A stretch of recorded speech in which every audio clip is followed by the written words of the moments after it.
l'automne 1995, alors qu'Isla Noche avait accueilli ses premiers dinosaures, un nouveau lieu fut inauguré. Arnold commençait tout juste à prendre ses marques avec les animaux encore tout jeunes quand des laborantins d'un nouveau genre firent leur entrée discrète dans un endroit prévu à des fins bien gardées. Le projet Denab devait voir le jour. Les travaux des différents agents présents sur cet îlot sont non bien à l'écart des agitations des artisans de l'île principale durèrent un peu plus de 4 ans, jusqu'à ce que le laboratoire ferme ses portes définitivement suite à un incident qui coûta la vie à plusieurs investisseurs. Le mini-projet nommé Sylvestre s'étant retourné contre ceux qui en avaient commandé le prototype, le projet Denab fut abandonné et plus jamais l'on en entendit officiellement parler. Cependant, les mystères entourant les bâtiments et ce qu'ils y renfermaient ne furent que partiellement gardés et quelques sujets sortant tout droit de là furent introduits sur Isla Noche. Le but des recherches engagées dans l'annexe ne fut connu que de quelques personnes triées sur le volet. Toutefois, quelques traces des recherches effectuées parvinrent jusqu'à nous à l'été 2004. En voici quelques extraits.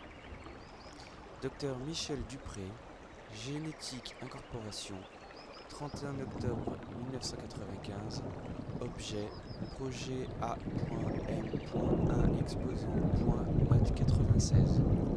Le matériel s'installe. Nous allons pouvoir reprendre le travail d'ici 3 jours. Nous avons déjà pu isoler et travailler sur l'ADN de Spinosaurus aegypticus, Baryonyx walkeri et Abelisauride ind dans le laboratoire du TIGR. Quelques essais ont déjà été réalisés sur place, le but étant maintenant de créer plusieurs embryons en espérant en obtenir un actif vivant. Dr Rupert Smith, Génétique Création, 10 janvier 1996, objet, projet Sylvestre, entre parenthèses starter, point, note 102, point. Depuis que le petit est sorti de l'œuf, celui-ci grandit bien. Il s'adapte bien à l'environnement encore très stérilisé du confinement. Arnold est arrivé sur place il y a 9 jours et depuis revient chaque jour à des horaires différentes. Il semblerait qu'il veuille que l'animal s'habitue à lui, mais sans effet d'accoutumance. Il ne veut pas que l'animal fonctionne sur l'attente de récompense. Dr Rupert Smith, Génétique Création, 26 novembre 1996, objet, projet Sylvestre, entre parenthèses starter, point, note 205, point. Sylvestre mesure actuellement 2 mètres de long. Il est devenu dangereux pour la plupart d'entre nous, mais Arnold a continué l'entraînement. Il nous dit qu'il est doté d'une intelligence particulière, au moins égale à celle d'un aigle ou d'un faucon. Pour le moment, il est encore confiné à une salle et à un espace extérieur clos. Nous ne pouvons maintenant qu'observer son évolution avec le jeune homme. Dr Michel Dupré, Génétique Incorporation, 25 décembre 1996, objet, projet Luigi, entre parenthèses A.M. exposant 1, note 115, point. Ce que je déteste avoir à remettre des notes. Bref, notre premier actif assemblé se porte bien. Cela fait 20 jours qu'il est en cellule de confinement. Il était un peu faible à la naissance, mais a vite repris du poids.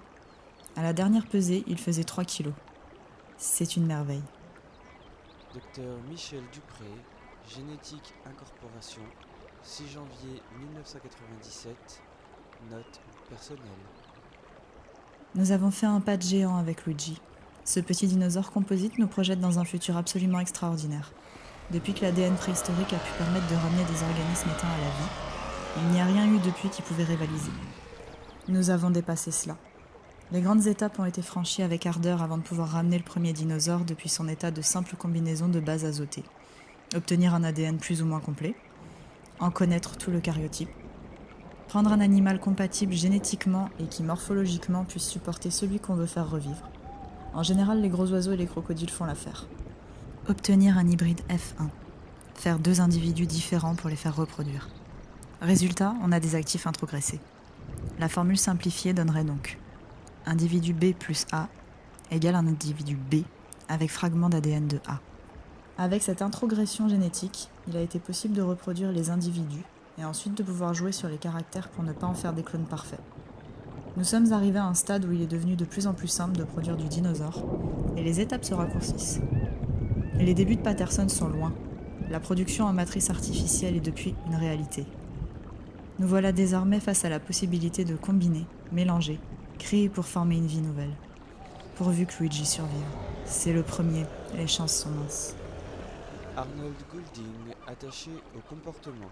2 décembre 1997. Objet, projet Sylvestre, entre parenthèses, starter.note 416. Sylvestre se montre de plus en plus performant en extérieur. Il écoute et comprend. J'arrive à le lâcher et à le garder à une distance raisonnable de moi. Il se montre encore très curieux, ce qui pourrait le rendre dangereux. Il se calme dès que le son est déclenché.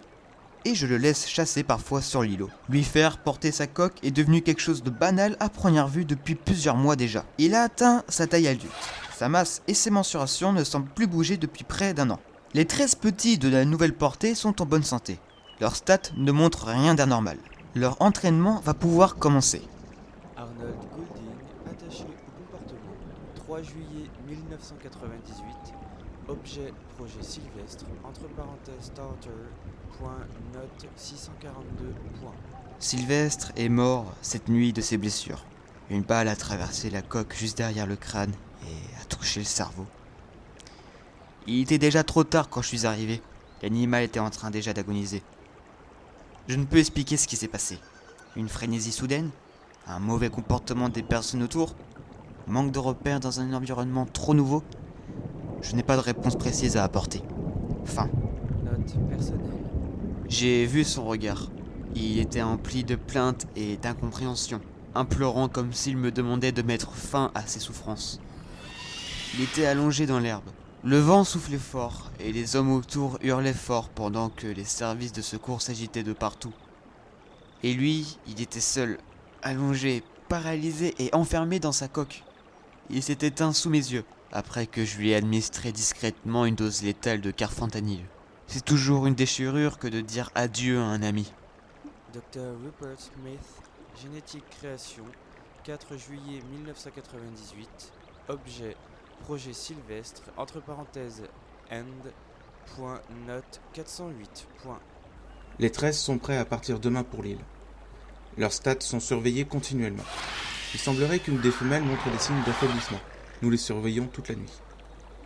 Dr. Rupert Smith, génétique création, 1er décembre 1999. Objet, projet Sylvestre, entre parenthèses, end.note 672. Nous plions bagages demain après fermeture du laboratoire. L'équipe a tout rassemblé. Et l'ensemble des résultats des travaux ont été transmis. Note personnelle. Michel et sa petite équipe semblent rester étranges. Dr. Michel Dupré, génétique incorporation, 3 mars 2000. Objet, projet Ptera, entre parenthèses A.M.2exposant.abd.note 203. Nous avons pu isoler ce qui clochait avec l'ADN d'Istiodactyle. Nous allons pouvoir reprendre les tests avec l'ADN de Pteranodon. Il semblerait tout de même que le mélange génétique entre reptiles volants soit bien plus complexe qu'avec les dinosaures. Cependant, nous allons devoir faire vite. Le laboratoire étant officiellement fermé, nous ne pourrons rester encore longtemps sur place.